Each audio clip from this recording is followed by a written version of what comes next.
From the beginning of the movie Weapons, we hear a confession and our first clue to what actually happened. The narrator tells us that on one ordinary Wednesday in a small community of Maybrook, many lives were lost, and the officials covered it all up because they were embarrassed. Then the movie goes through motions to show us one version of the story where we find out about a witch that turned people into weapons and kidnapped 17 children. The word cover-up implies two versions of the story. One, actual events, and another, the cover-up. The movie gives us only one explicit story with the witch. And the second version we have to figure out all by ourselves using clues that spread all over the movie like breadcrumbs. Slowly but surely, we figure out that the witch version of the story is actually a cover-up, and what really happened, the true events, were man-made. The most definitive clue is the vision of the rifle in the sky that one of the characters sees in his dream. A rifle is a man-made weapon, therefore it undeniably points away from the witch and towards a man-made disaster. So if it wasn't a witch who took 17 children, what happened in Maybrook? What tragedy took place in the movie Weapons? Analyzing the clues, we not only can tell what happened, but also who committed the crime. See, the clues point towards actual tragedy in the US history that happened on a Valentine's Day of 2018. In a school, 17 people were shot by an ex-student. That is by far the largest school shooting in the US history. Since we know it was mass shooting, we need to figure out who committed the crime if it wasn't the witch, and why there was a cover-up. The clues point to Alex, the only survivor in that class. Since he was the only one who came to school that Wednesday, we start suspecting that he holds the key to the mystery. Then, by now, we figured out that the movie points to real tragedy that was committed by a student. But it is hard to believe because Alex is sweet and nice and very polite and articulate, so he has no known history of violence or aggression. So, what happened to Alex? How come he blew up like that? On the surface, Alex's life seems to be pretty ordinary. He lives with his parents, attends school, but then we start learning some things about Alex. For example, he was bullied by the same kids who disappeared. Then we see Alex coming home to find his parents totally unresponsive. Alex seems to believe that his parents were bewitched by an evil person named Gladys, who was or pretended to be his aunt. Gladys weaponized the parents' empathy, moved in with them, and then took over the whole town. If you pay close attention, though, you start noticing inconsistencies. For example, if Gladys was a witch who took control over Alex's parents and she wanted to keep it secret, why she covered the windows with newspapers? Why didn't she just close the curtains? We can see blackout curtains on every window in the house. Then why she let down the house so much that there was broken furniture, everything was in disarray in the house? It makes no sense. Then when you look at Alex's bewitched parents, they strangely look quite stoned.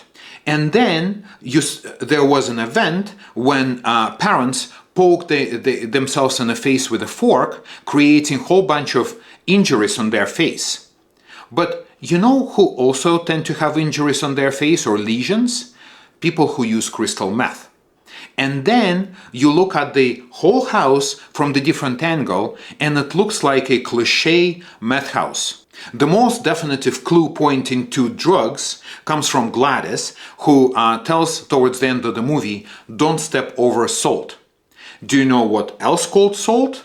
A class of drugs that are very similar to crystal meth, that causing similar effects like paranoia, agitation, and aggression.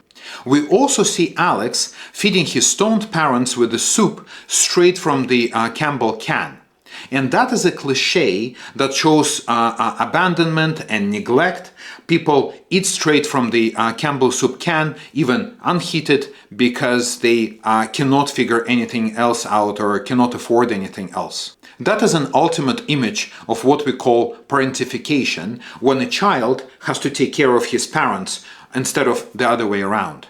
Now we know there was no witch, and Alex was the one who committed the crime, so who is Gladys then? See, Alex needs Gladys for the same exact reason why his townfolk need a witch to hunt, and that is to make a sense of the tragedy. We'll dig a little bit deeper in psychology of these events. In his young mind, Alex does not comprehend why his parents would abandon him. He's done his best. He is polite, he's not causing any trouble, he even takes care of them when they are unresponsive like that, so he cannot understand why they left him. He does not know about addiction, so he has to come up with some sort of story to make sense of it, so his mind comes up with Gladys, that represents all the evils that happened to his family. So see, then in this case, it wasn't his parents who abandoned him, and it wasn't his fault, it was Gladys that caused all the trouble. See, Alex projects his rage into Gladys, and what does he get back? Gladys tells him how to get rid of his bullies. That day, Alex goes to school and collects a whole bunch of cards with his classmates' names that look very similar to Valentine cards. What makes movie Weapons so great is the clues are everywhere. Take name Gladys. It's a Welsh name originated from Latin gladius, and little do we know, it actually means weapon or a sword. It also sounds like Claudius, that means broken. So essentially, Alex is a broken boy by abandonment who turns himself into a weapon. Now we know why Alex needed Gladys, but why did his community need a witch? And the answer lays in a self-determination theory. According to this theory, we humans have three basic needs to make us feel ourselves. Autonomy, that is a need to be in control, to know that we are in charge of our own fate.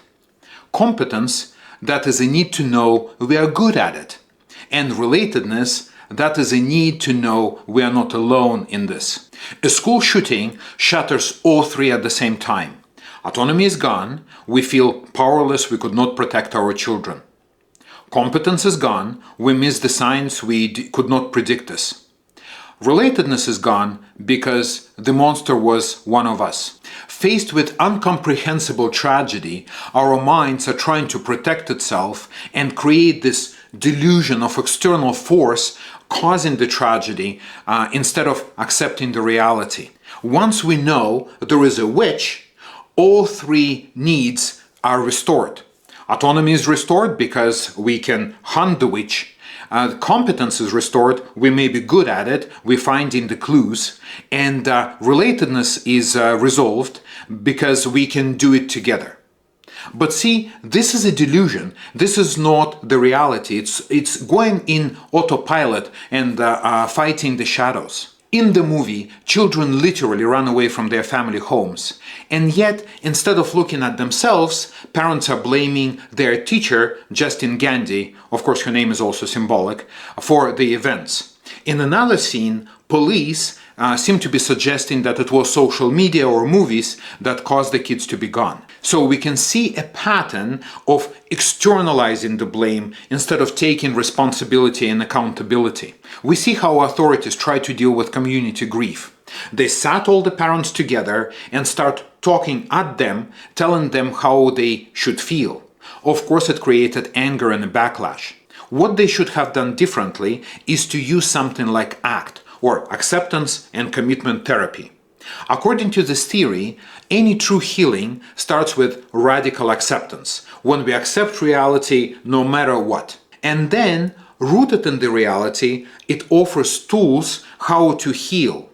And then, using ACT, the community can solve all basic three needs according to self-determination theory, but that is, again, rooted in reality, not in a delusion. So it gives community or individual an autonomy back, that is control, it explains how they can get better. It gives confidence back because it provides actual tools to build that confidence, and it gives relatedness back because now community can bond together and heal together. The movie is literally about witch hunt. We established there are no witches, so hunting witches would be a delusion. In our history, witch hunt took place in 16th, 17th century.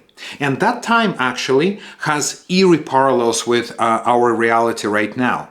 So the incomprehensible reality back then that people had very hard time dealing with was a change in climate, plagues, and also division between poor farmers and emerging rich class of merchants who started traveling, they started global trade, so women started talking about their rights and assert their independence. The church started losing grip on the population, so essentially many communities in Europe started losing autonomy, competence, and relatedness. So instead of looking inside and trying to find solutions, they actually created this delusion of witches who allegedly were controlling the weather and politics and money, etc., and they started hunting them.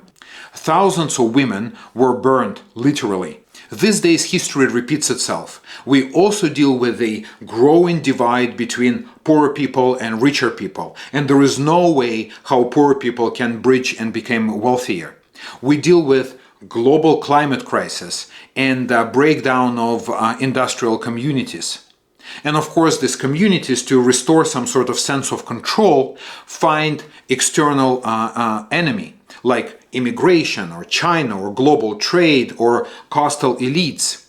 And the true solution would start with radical acceptance of the reality and building our tools together. Of course, it's not just individual work, it's the community work that should take place together. Unfortunately, so far, people are getting more divided, but they should be actually coming together to build a better future. Thank you very much for watching. Come back for more. Bye-bye.